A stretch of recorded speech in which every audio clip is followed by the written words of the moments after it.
Muri ivyo birori vyatunganijwe n'ishure kaminuza ry'intwazangabo mu gisirikare ISCAM, aho bari baramutse bugurura icese umwaka mushasha w'ishure w'ibihumbi 2014 ugana ku 2015, kabaye akaryo ku banyeshuri bari basanzwe barongoye abandi kuri iyo kaminuza ko guhereza umugumya bagenzi babo bagiye kubasubirira muri ayo mabanga.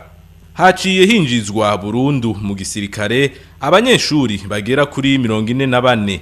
Abo nabo bakaba bari bamaze umwaka urenga barindiriye kwemererwa.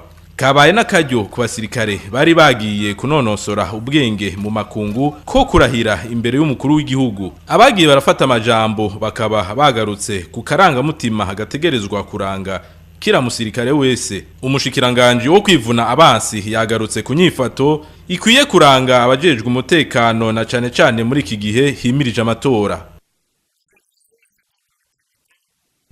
Mboneyeho akanya ko kubibutsa akarangamutima katuranga mu kazi kacu ka misi yose. Inzego z'umutekano zitegerezwa kubahiriza aho abarundi bashize mu gushaka kubana mu mahoro, mu mutekano no mu bunganwe bwabo. Intwazangabo itegerezwa kwigisha abirongoye kwamana ntaryo bisunga amategeko mu vyo bakora vyose. Inzego z'umutekano zikorera abarundi bose. Zitegerezwa kwirinda ivyo vyose bishobora kubatwara mu migumuko canke kubakwegera mu nyungu z'abana bariya mu ntumbero yo gushika ku vyo bipfuza, kuko ivyo nivyoza bicafuza izo nzego. Mumenye ko mutegerezwa kurengera inyungu y'umuntu canke akagwi mugakorera abantu bose. Kutagira aho uhengamiye ntibisigura ko udafata ingingo. Udahengamye afata ingingo ibereye. Nico gituma mpamagariye umwe wese muri mwebwe kutagira aho ahengamiye.